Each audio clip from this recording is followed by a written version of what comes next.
Jadi baik, sebelumnya perkenalkan, saya atas nama Muhammad Fauzan Agi Nurba dengan NIM L0112311064 yang akan memaparkan mengenai genetik dan ekspresi gen.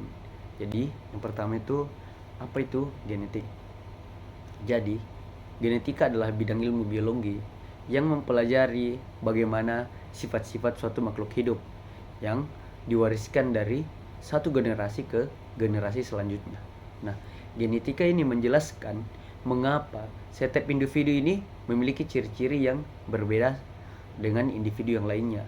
Nah, seperti warna mata, bentuk rambut, ataupun kemampuan fisiologis tertentu. Selanjutnya adalah materi genetik. Jadi, materi genetik adalah substansi kimia yang membawa seluruh informasi biologis yang dibutuhkan organisme untuk tumbuh, berkembang, dan bereproduksi. Materi ini berupa asam nukleat yakni DNA dan RNA.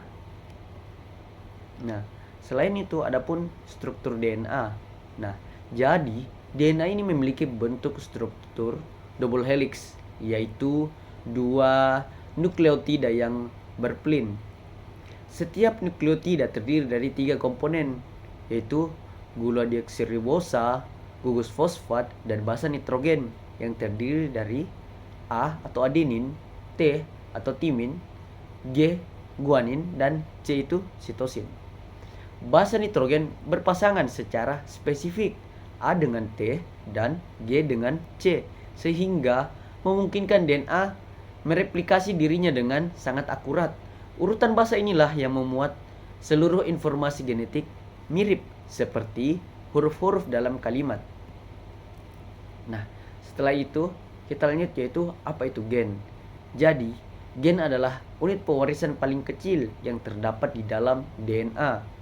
Gen merupakan segmen DNA yang membawa instruksi untuk membuat protein atau RNA tertentu yang berfungsi dalam tubuh. Setiap gen memiliki lokasi tetap pada kromosom yang disebut lokus. Gen ini menentukan sifat-sifat yang dapat terlihat atau phenotype, misalnya warna bunga, bentuk tubuh, atau bahkan sifat fisiologis seperti golongan darah. Nah, perbedaan gen atau alel adalah dasar variasi sifat antara individu. Nah, setelah kita mengetahui apa itu gen, lanjut kita akan mengetahui apa itu ekspresi gen. Nah, jadi ekspresi gen adalah proses ketika informasi yang disimpan di dalam DNA digunakan untuk menghasilkan produk fungsional berupa protein ataupun RNA. Proses ini terdiri dari 2 tahap, yaitu transkripsi, yaitu di mana DNA diubah menjadi mRNA, dan translasi, yaitu mRNA diterjemahkan menjadi protein. Nah, selanjutnya kromosom. Jadi, kromosom adalah struktur padat yang terbentuk dari DNA yang menggulung rapat bersama protein histon. Kromosom berfungsi mengatur dan melindungi materi genetik. Nah, manusia ini memiliki 46 kromosom atau 23 pasang yang terdiri dari 22 pasang autosom dan 1 kromosom seks, XX untuk perempuan dan XY untuk laki-laki. Kromosom memastikan bahwa setiap sel dari keturunan menerima materi genetik yang tepat saat terjadi pembelahan sel. Nah, adapun selanjutnya yaitu pewarisan genetik.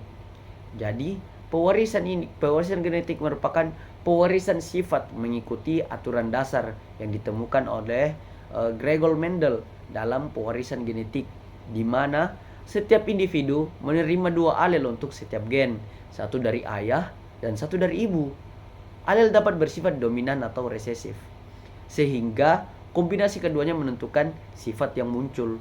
Pola pewarisan juga dapat lebih kompleks, seperti kodominan, intermediate atau campuran, dan pewarisan terkait kromosom seks, X-linked. Variasi kombinasi oleh inilah yang menciptakan keanekaragaman dalam populasi. Dari kesimpulan dari materi ini yaitu